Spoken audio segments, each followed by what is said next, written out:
Good evening and welcome to the Newman City Council regular meeting, September 24th, 2024. Please stand for the Pledge of Allegiance and remain standing for the invocation. Right? Begin. I pledge allegiance to the flag of the United States of America and to the republic for which it stands, one nation, under God, indivisible, with liberty and justice for all. Good evening. You know, we come every first and second Tuesday of the month to basically take care of the business for the city of Newman.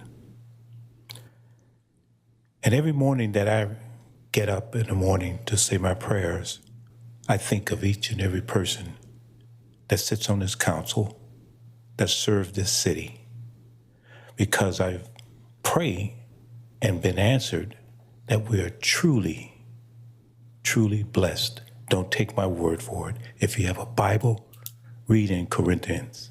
We are truly blessed city. And I just said this to say that every last one of us who serve this city have a purpose. And that purpose is to serve the people.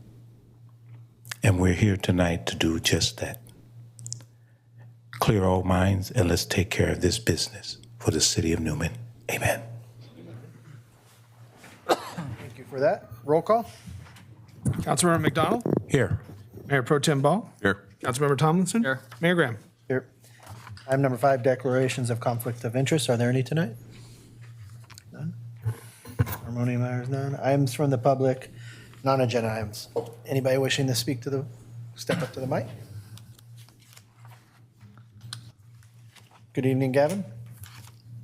Good evening, Mayor, Mayor Pro Tem, council members, city staff, community. Thank you, Gavin Klein with Congressman Duarte's office. I just want to give you all a quick update about August recess, as well as a bill that Congressman Duarte had passed through the House floor, as well as a water hearing that we brought to Santanella. Throughout the August recess, Congressman Duarte was extremely hard at work advocating for California's 13, but he wanted to be right in the heart of the district with the community. We were able to have town halls, and we started off late July with the city of Newman, and we appreciate the city for allowing us to have that town hall here. We were able to hear some great comments from the constituents, and Congressman Duarte is bringing that back to Washington to continue advocating for the city of Newman. Followed by that, we were able to be in the city of Ceres, city of San Joaquin, Madera, Modesto, Coalinga, Chowchilla, Merced. Congressman Duarte hosted an immigration roundtable in Kerman, a veterans roundtable in Madera, and then as well as a water hearing. And I wanted to talk a little bit about that. Congressman Duarte led a water hearing on the House Natural Resources Subcommittee on Water, Wildlife, and Fisheries in the California 13th Congressional District at Santanella, and the hearing was with Chairman Bentz of Oregon, who's the chairman of the subcommittee. The hearing was Water Abundance Opportunities and Challenges in California, which brought together stakeholders, water experts, and community leaders to discuss the Central Valley's water supply issues. Congressman Valadeo, Congressman Fong, LaMaffa, McClintock, who am I missing? And Chairman Bentz were able to join. And before the hearing, Congressman Duarte, Bentz, and LaMaffa surveyed the state's water systems and farmland. And some of the areas that were key areas focused on the panel were the panel addressed how state and federal regulations limit water supplies to the Central Valley, negatively impacting farms, families, and communities. And the panel also discussed possible solutions to achieve sustainable water supply with the Waters for California Act, the Fish Act, and the talk about the project for the Folsom South Canal Extension Project. And some of the panelists that were there for the testimonies were represented by Westland's Water District, Friant Water Authority, Birdo Farms, South Delta Water Agencies, TID, and Rhonda Lucas from Lucas Law.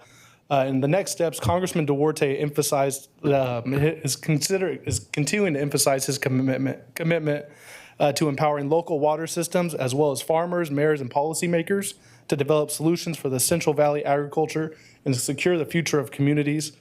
Congressman Duarte is working in Washington to advance his solution to secure the water to the valley to grow local economy, reduce grocery prices, and improve our environment. Now I wanted to talk briefly about House Resolution 7816. The House of Representatives last week passed Congressman Duarte's Clear Communication for Veteran Claims Act with unanimous Democrat and Republican support.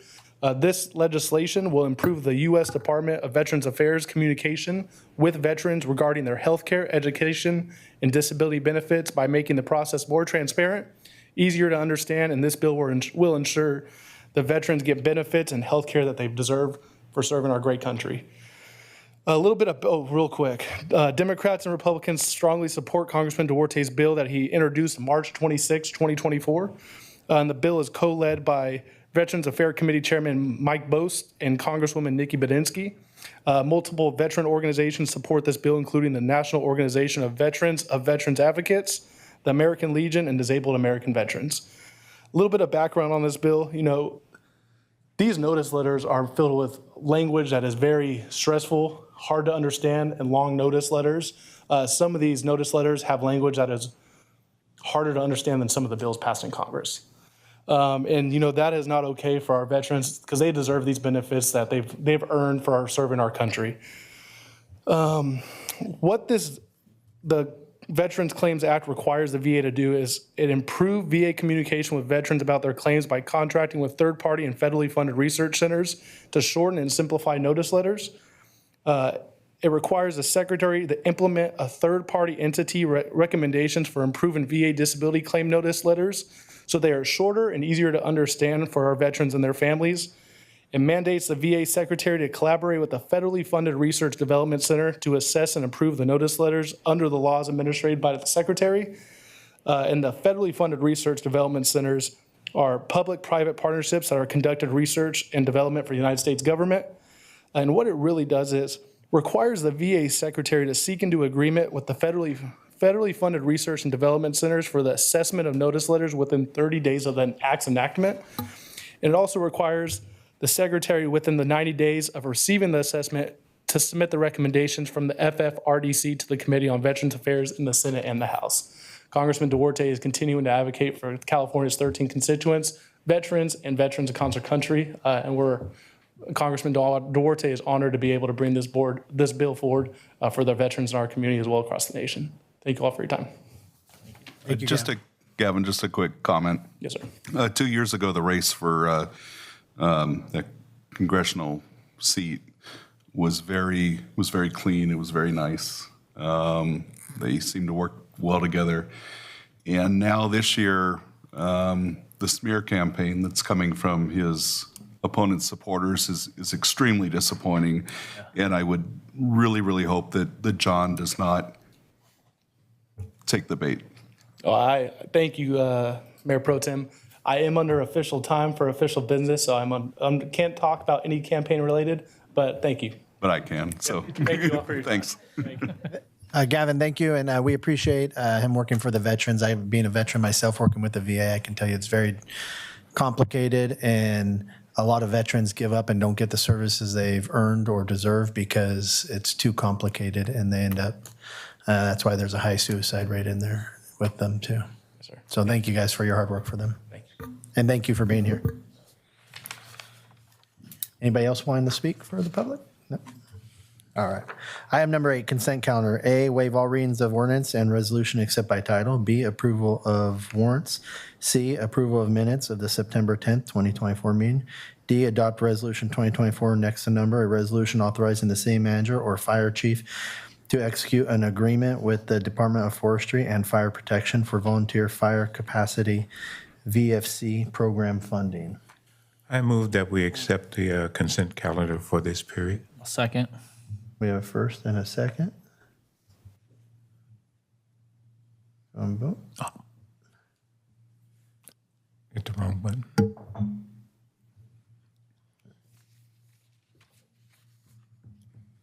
Motion carries 4-0. Thank you. Item number 9A, report on Matos Ranch subdivision phase 2. There's going to be 3 items for this one. The first one is going to be adopt resolution 2024 next number, adopting the Matos Ranch subdivision phase 2 mitigation, negative declaration and mitigation monitoring and reporting program for the Matos Ranch subdivision phase 2.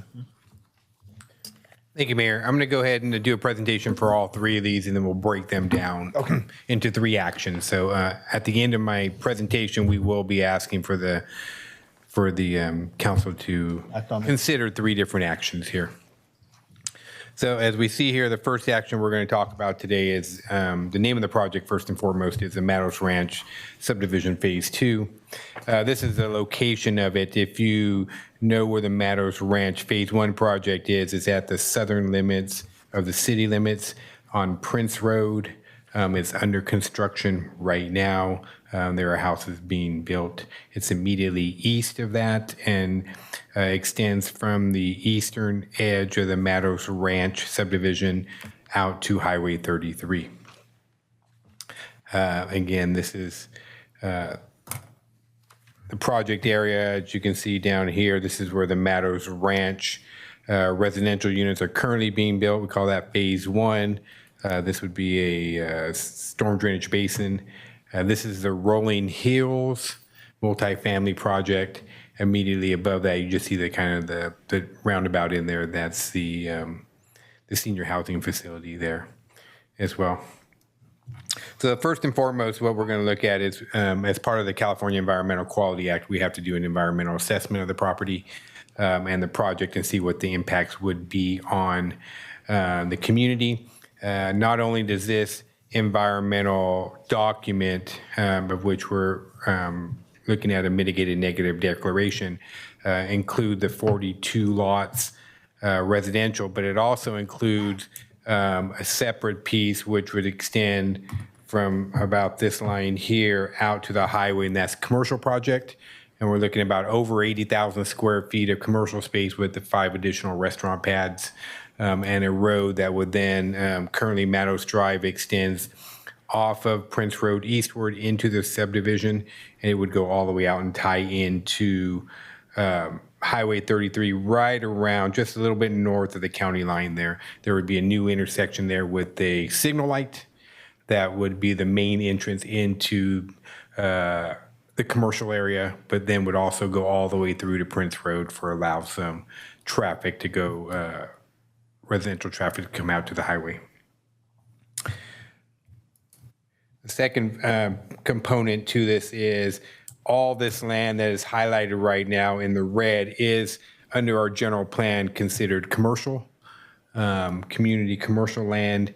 The applicant is proposing to redesignate 6.2 acres of that to residential, medium density residential, which would allow the 42 lots and a half-acre park site on 6.2 acres over there. And again, that would be here on this northern side. This is what the residential project would look like down here on the bottom. Again, that's the existing residential. It's called Meadows Ranch Phase 1, 106 lots. Again, houses are currently being built there. The project ends right now at this side. That's where the road ends. If approved, Phase 2 would again extend Meadows Drive all the way out to the highway. Again, just north of the county line. The secondary access would also come through the residential area here and then veer eastward, and then right near the vet property, we would have another road that would come in and connect. So that would be a through road there. As you see here, this is the half-acre park site, and what they're proposing to do is actually put 2 pickleball courts as part of this development here. So there's the 42 lots that go along with that. So what we would do is take this 6.2 acres, redesignate it from commercial to residential. And if the council feels that is appropriate, the third action would then be to start the rezoning process. And tonight you would introduce the ordinance that would then rezone that property to planned development with the medium density residential on there. And then we would come back in the meeting in October and finalize the rezone as part of that. One of the considerations is important is do we need additional residential land enough to convert commercial from that? Right now, we just have the Meadows Ranch project, and we have the T Street project, which is across the street from Lions Park, which generally people know that as the Louis J or the skate park land. There's 10 lots on the T Street project, and all 10 permits have been pulled and 9 have been final. So there's only one more there. With respect to the Matos Ranch, there's 106 total lots. 46 permits have already been issued, and of that, 36 have already been completed. So our current inventory, excluding vacant lots here and throughout the city, is about 60 lots. So at this point, they're doing about 3 lots a month, 3 houses a month. So, you only have, 18 months or so of lots left. If that continues, with the interest rates coming down, you could see an increased interest in terms of people wanting to buy new houses. So we think it's an appropriate to go ahead and rezone, change the general plan and to rezone this. The other, the other piece that we want to consider is, if we change some of that residential, does it allow us to then still have a viable commercial site? And so, what we did is we went and laid this out here. As you can see, the residential, this would, if approved tonight, the general plan amendment and the rezone, the applicant is prepared to move forward with this commercial development site and take it to planning commission, and then he can start marketing it in terms of trying to get people out there. But you can see here, we'll start up on the top. There's a 6,000 square foot dining opportunity, sit down dining opportunity. As I've told you before, I know Denny's has really been interested in moving to Newman. So there might be an opportunity there. This 15,000 square foot is something similar to what you would see like Walgreens, CVS. Then you have some outlying pads out here, and then you have some larger commercial spaces back here with another restaurant and 2 over here. So down here in the bottom, this drive-through would actually go through because we've taken this site and moved a road through it. So this bottom 2,500 square foot drive-through space will disappear. Then you'd have access here as well. As part of the subdivision, the developer would be required to put the road all the way through to Highway 33, so providing additional access to the highway for people living on that side of town. And then this is just kind of an aerial view of how that would look. So again, with that, Mayor, we're actually considering three proposals tonight. The first 2 are resolution. The first resolution would adopt the Matos Ranch Mitigated Negative Declaration and Mitigation Monitoring and Reporting Program. The second would approve the general plan amendment, taking it from commercial to residential, 6.2 acres there. And the third would be the rezoning from highway commercial to planned development, and that would allow the 42 residential lots with the half-acre park on there. So, it's staff's recommendation that we approve these requests tonight, and I can answer any questions you may have. Just a statement. As I said, since I was appointed, I would not be voting for any additional growth. I'm also concerned about the impact that this has on the school system. So at this point, I'm not ready to move forward myself. I'm open to more discussion, more information, but I'm just not comfortable with approving anything at this time that could add to additional growth to our small community.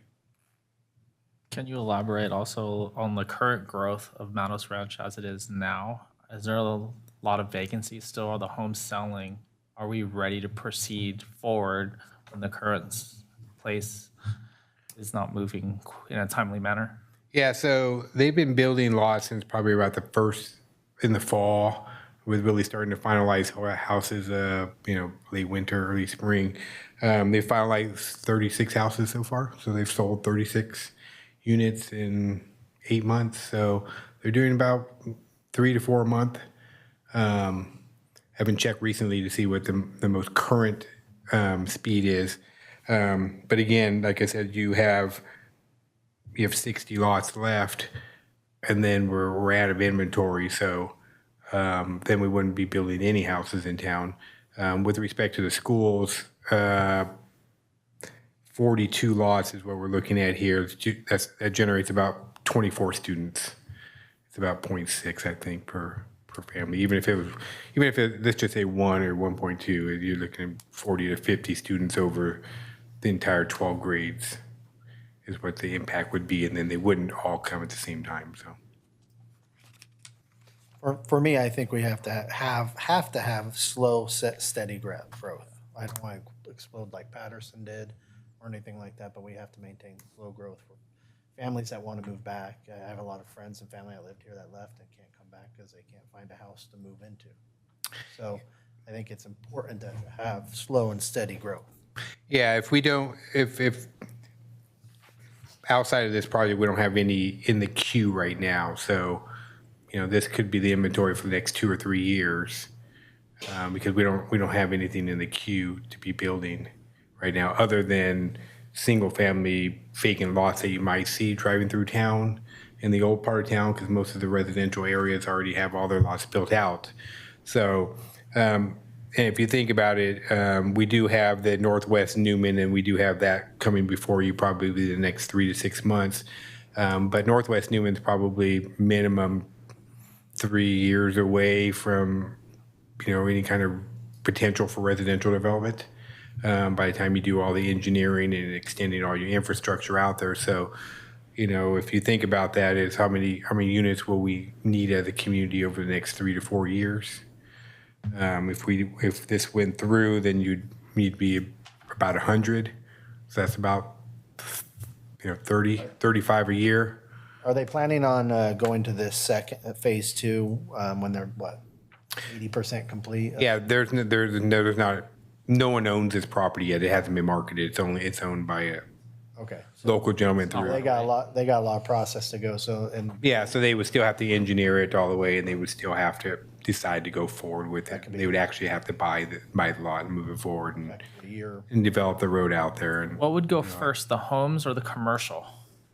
Right now, I think the commercial is a key. More places for dining, some more shops. As people are coming here, we still don't have a lot of opportunity, different places to go. so the residential would probably go first, because that would extend the road out to the highway, and then that would open up the commercial development to come in. Because if we were to build all the homes and we still not have anything commercial, we're still at the same spot we are now. No shops, nowhere to go eat, nothing to go do. The residential would pay for the infrastructure to be extended to the commercial. If the infrastructure is not extended over, then the commercial cannot develop. Because the infrastructure is going to come through Matos Yeah. out to the commercial, and then come from the highway in. It goes from Prince out. Yeah, I like the spot for the commercial. I like it's a good spot. Restaurants, we need more of those, more variety, and we can go for some more shopping. There's not a lot of choices here. So bring more diverse community, more retailers, and it could help all the way around. A site like this, from a commercial perspective, we don't have a site right now that could accommodate a larger Yeah. commercial space. So this adds different sized commercial spaces and opportunities out there. So I think each and every one of the councilmen bring up valid points. And I'm sort of agreeing with Ball and Mayor in terms of slow growth. If we do not have things in place in terms of people buying the homes, although the rates are going down and it's going to be a buyer market, we need to make sure that we're able to accommodate in terms of, like the councilman was saying, restaurants, activity for our children here in the city of Newman. And more or less in terms of these people may be commuters. And if they are commuters, then basically we're going to wind up with a situation to where a lot of that money is going to be spent out of town if we're not ready in terms of commercial. And even so, with that in mind, is that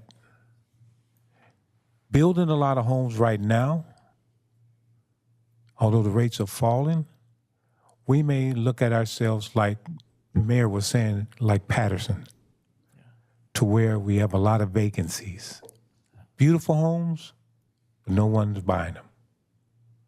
And I think that whether it's time for it to be built, I think we need to make sure that we're ready for the homes to be built. I know that now on the books that we need to build between 1,000 to 1,800 more homes in the city of Newman between now and 35. So with that, I think the growth factor needs to make sure that we're pinpointing on commercial. So, and that brings up a valid point. So, a couple different things. We had a discussion last summer. I think you recall. We talked about what I was trying to get the council's perspective on what you thought in terms of growth was an adequate growth rate.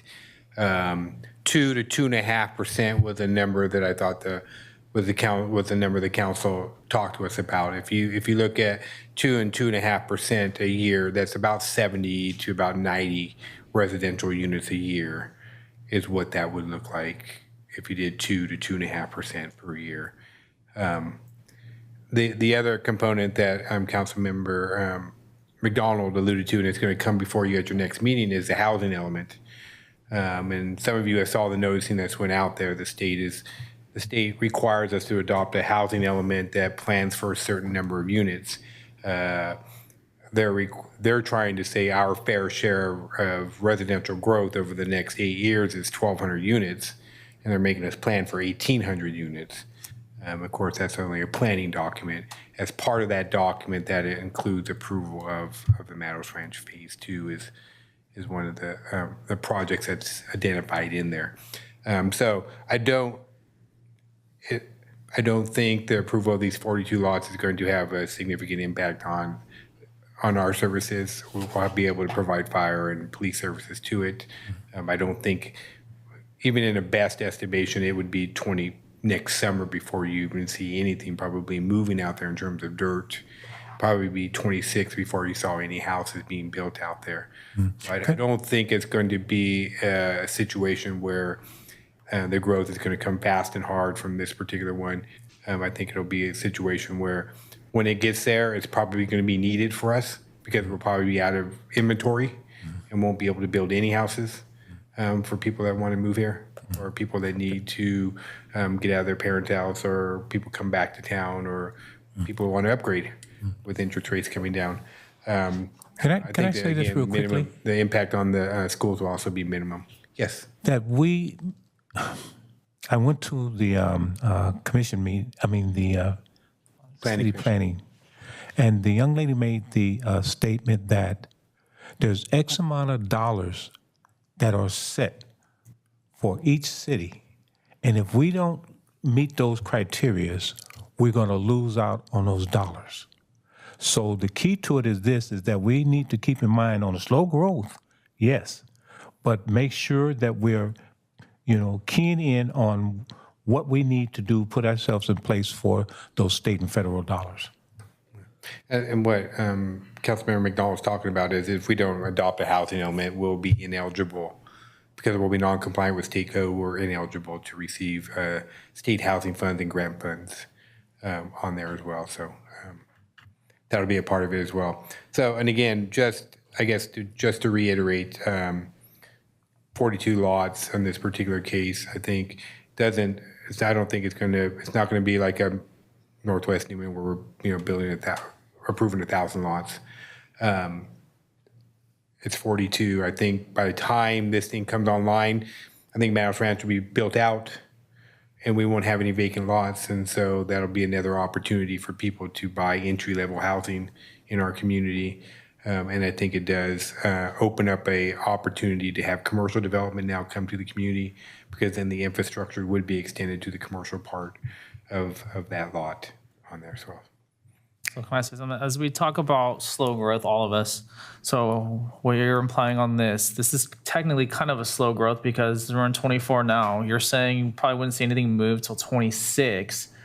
When those got completed, then the residential will come after that. We're looking 27, probably going into 28 before any of that was finalized.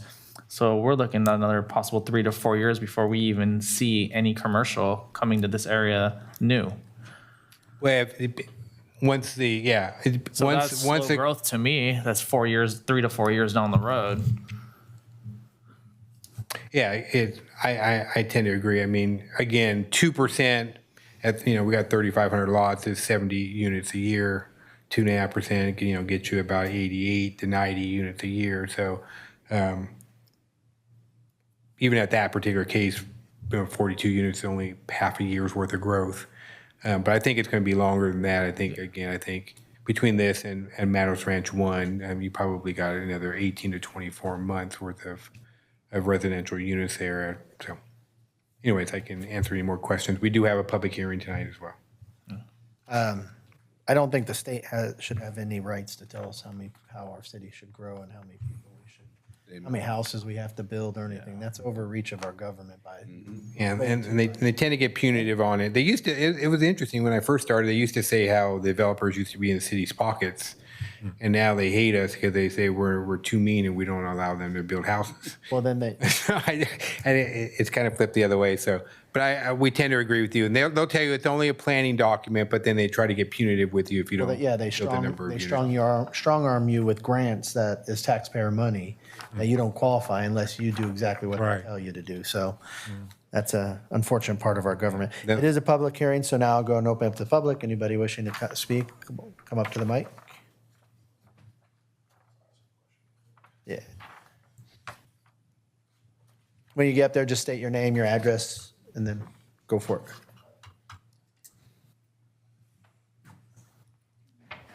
it. Good evening, everybody. I'm Matthew Harden, 635 Rodeo Grounds Way in Newman. Current resident, obviously. Just a quick question on the housing. When you look at those 42 units, are they going to be another zero property line type residential area, or is it going to be more for inviting more families and not commuters? It's not designed to be zero lot line. It's designed to be consistent with what Meadows Ranch is right now, which is a fee simple residential lot with setbacks. Okay, that's all I had for questions. Thank you. Anybody else? All right, I'll bring it back to council for item number 1, which I already read. I move we adopt resolution number 2024, adopting the Meadows Ranch subdivision, Phase 2 mitigated negative declaration and mitigation monitoring and reporting program for the Meadows Ranch subdivision, Phase 2.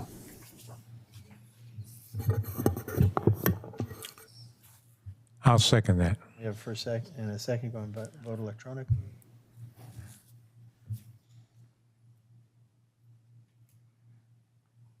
Motion carries 3-1. Along the same lines, item number 2, adopt resolution 2024 next number, approving general plan amendment number 2023-01 and redesignating it 6.2 acres from community commercial to medium density residential. Move we adopt resolution 24, approving the general plan amendment number 2023-01 and redesigning 6.2 acres from the community commercial to medium density residential. First, do we have a second? I'll second that.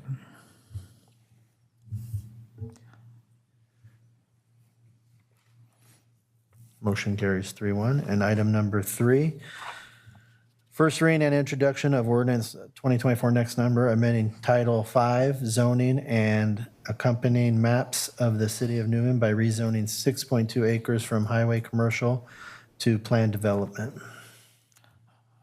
Move we adopt the first reading and introduction of ordinance number 24, amending Title 5 zoning and accompanying maps of the city of Newman by rezoning 6.2 acres from highway commercial C8 to planned development. And I'll second it. We have first and second, go and vote. Motion carries 3-1, thank you. Item number 10, report on Newman Chamber of Commerce tree lighting event downtown plaza. Good Welcome, evening, Ally. sorry. Good evening, Mayor, Council members. I'm here to report on the Newman Chamber of Commerce. They're requesting exclusive use of the downtown plaza at the 1300 block of Main Street. Block closures between Tulare and Main and Fresno in Maine on December 7th from 2 to 6 p.m. for to host the annual tree lighting. They also have tentatively scheduled fire truck rides from 2 p.m. to 5 p.m. Usual pickup is on the Tulare side. They will also have food and craft vendors at the event. There is a DJ scheduled to play holiday music during the Christmas tree lighting event, and no alcohol will be served or sold at the event. The date has no apparent conflicts with any other potential community events during that time frame, and they're seeking approval of this event. The Chamber of Commerce has made the following requests: exclusive use of the downtown plaza and the 1300 block of Main Street. That's the two closures I stated. Maine and Tulare and Fresno and Maine. They have asked to waive the standards for the downtown area, which is the cleanup deposit, insurance reduction to $1 million, traffic and crowd control device costs, and restroom and electrical use fees. All other standards for downtown events will apply. Staff recommends that the City of Council approve the Newman Chamber of Commerce tree lighting event scheduled at the Downtown Plaza on December 7th from 2 to 6 p.m. I have attached a standards of the downtown events and a map to go along. I can answer any questions that y'all may have as well. Any questions? No. All right, I'll bring it to council for action. Move we adopt the report on the Newman Chamber of Commerce tree lighting event in Downtown Plaza. First. Second.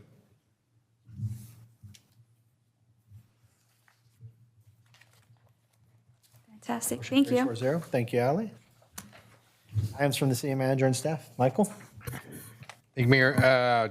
Two items for you. I'm happy to announce that we received a $150,000 grant toward use of the developing the learning center at the nature park. So the $150,000 will go towards help cover our match money. It's going to go towards the learning center and some exercise stations that we're building out at the nature park.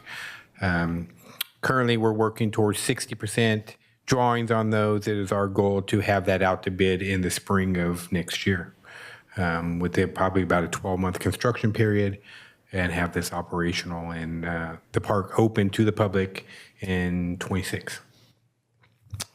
And then I want to announce that you are now the proud owner of a half-city block filled with asbestos-laden buildings. So we closed today on the Foster Farms facility. And so we're looking on that. I know Gavin hasn't done it, but Congressman Duarte has recommended that we get brownfield money in the tune of about $750,000 to clean up that site. So once the budget goes through, and if that's included in, we'll then go out to bid to get that site cleaned up all the way down to the dirt. And then we can partner with private industry. They come in, and we think easily we can get a private industry to invest $5 million or more out there in that area over there, and extend Main Street down there. And what we've talked about as the council and staff is ground floor commercial, second, possibly third floor residential on that site down there. So that would be half a city block of development over there. So that'd be a great investment into our downtown area. And just for the public, how much do we pay for that property? $1. Rub it in, Mayor. That's a good deal. I just want to make sure people know. We didn't invest in the property for nothing. Great. Yeah. That's it. And just all right now, just Astros clinch their playoffs. Another division title. They haven't got caught for cheating yet. have they? Yeah. So that's like 3 World Series ago. Ally? Once again, Mayor, council members, just to remind everybody that Trunk or Treat is here in Newman on October 31st. We are currently taking applications. They're completely free for people that want to have trunks. We are looking at a healthy inscription so far. We have a good amount of people interested in our community. Any downtown businesses interested, or just community members, please don't hesitate. Come visit me here at City Hall. I can give you an application, as well as food vendors that will be in our plaza. Other than that, we have soccer at Sherman Park. Please just be aware, be careful when driving down Hills Ferry. It is a very packed location. And then we have Adult Basketball League Friday nights and Sunday nights from 6 to 9 p.m. for anybody that's interested in participating. With that, I can answer any questions that y'all may have. Thank you. Fantastic. Thank you. Chief, Bree, Bree. welcome. Good evening, council members. I just wanted to report on how the shelter's doing. First off, we did really well at our clinic. We served 78 pets and we sold 32 vouchers. 30 were licensed, 10 were microchipped, and we made $7,423. Pretty even, we've stayed pretty consistent with that. And as far as the shelter goes, we started off the month with 15 dogs and we impounded 16 dogs. Impounded 42 cats through our TNR program, so that's been going really well. The community seems to be happy about that. And then we now have 20 dogs. So we had 2 dogs euthanized. We had 11 adoptions, 6 reclaims, and then 1 transferred to rescue. So I definitely want to keep pushing for that new shelter facility. Council members, if you have not seen the shelter, I would invite you to come. I'd love to show it to you and see what we're working with. With that, do you guys have any questions or concerns? Just a comment. I've been to the shelter twice now. It's very well run, but it is not the brick and mortar shelter that we need. And I'll keep saying that every time you come to the podium, that we really need not just more resources, but More space. more Yes, space. for sure. Yeah, thank you. Yes, so thank you so much. I have a quick question. So with the new facility, will that house a babysitting quarter? Like if someone is going out of town and... Like a doggy daycare or boarding? Yes. Not that I'm planning, no. No. Hopefully somewhere ask. where we can have vets come in. That's been a struggle lately, is finding a veterinarian, especially for euthanasia right now. The movement is towards no kill. And so when I need to euthanize for space, vets will not, it's not in their policy anymore. They won't just euthanize for space. There has to be like a medical concern or something going on. So that's been a really big struggle. If we had an in-house medical facility where we can do it there, we do have veterinarians that are willing to come in. They just don't have the facility to do it right now. Any other questions? Thank you. Thank you. Good job out there.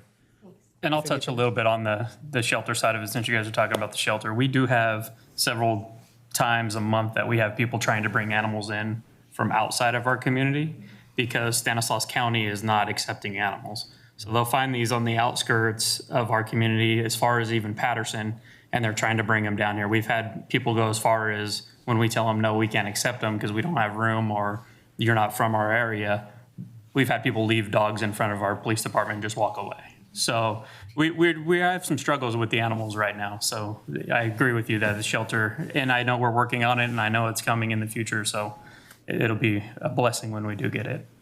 And the other thing I want to talk about is not last Friday, the Friday before, we had a school issue. It was pretty much nationwide that this hit. Pretty much every community. It was all over the news.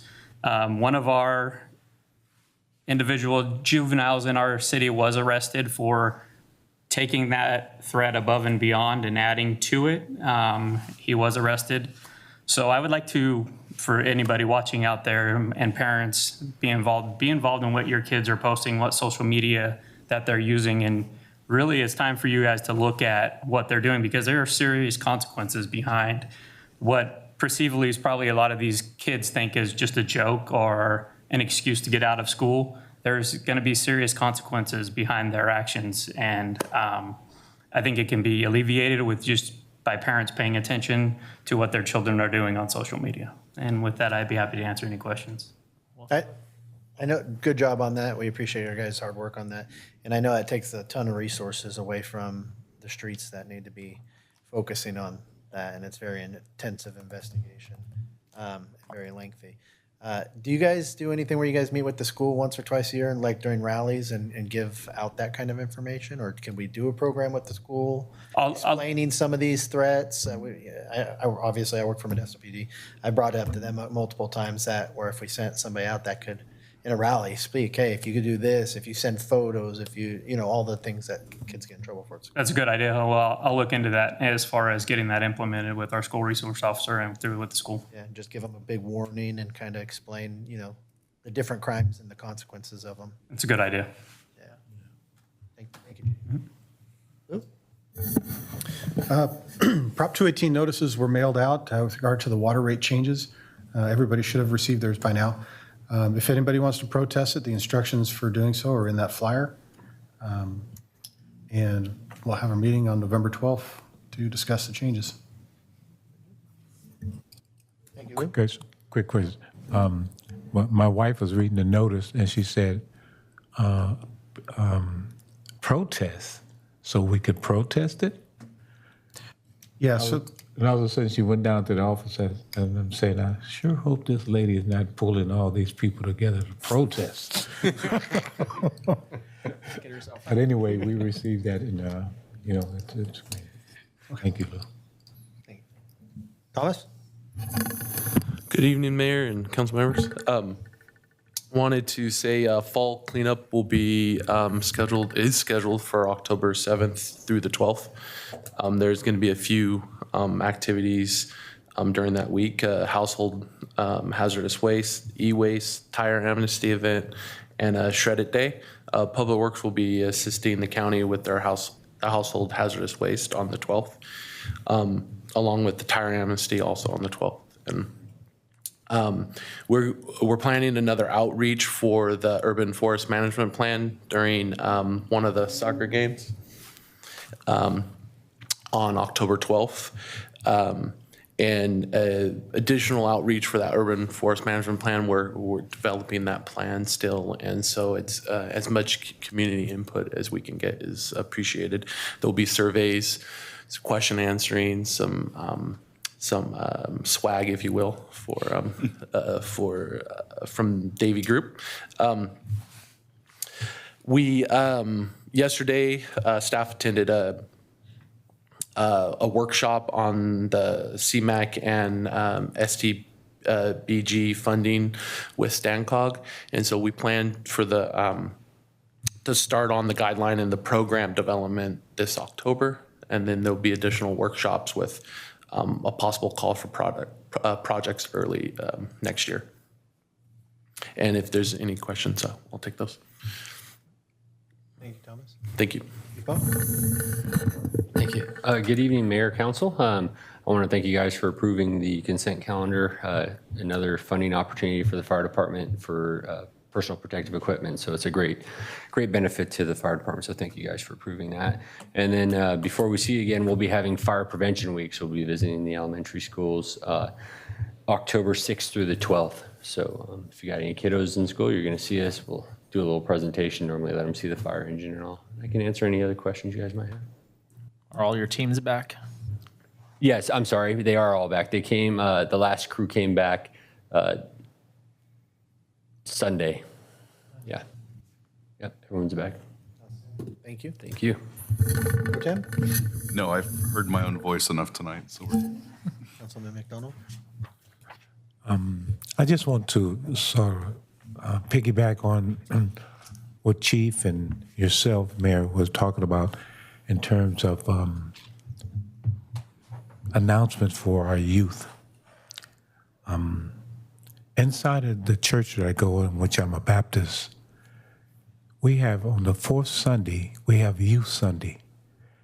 And our pastor, Dr. Evans, preaches to the youth how important it is that we reach out to them, that we sort of guide them, give them direction, and not let them sort of figure things out for themselves, because it's so easy now for them to get on Facebook and use their phones and all these different things that are on these phones these days, where kids are killing each other on Facebook. with these, I don't know what you call these with the kids with these cartoon characters, and they act these things out. And we're not talking to the youth to the point where there's other ways that they can deal with whatever pressures that they're under. And I think it's very important, Chief and Mayor, that we do have some type of program for our youth. Because anytime something happens in this city, it goes nation. Because we are one of the cities that people are watching. We're a very blessed city. And when you're blessed, Satan doesn't like that. He's out after us. And we're very blessed to be, among each other. And if we are going to be a successful city, we got to take care of the future. And the future is our kids. Nothing. And I have nothing tonight. Thank you guys for all your hard work in the city and everybody that's participating tonight. With that, I'll ask for adjournment. Move we adjourn. First. Second.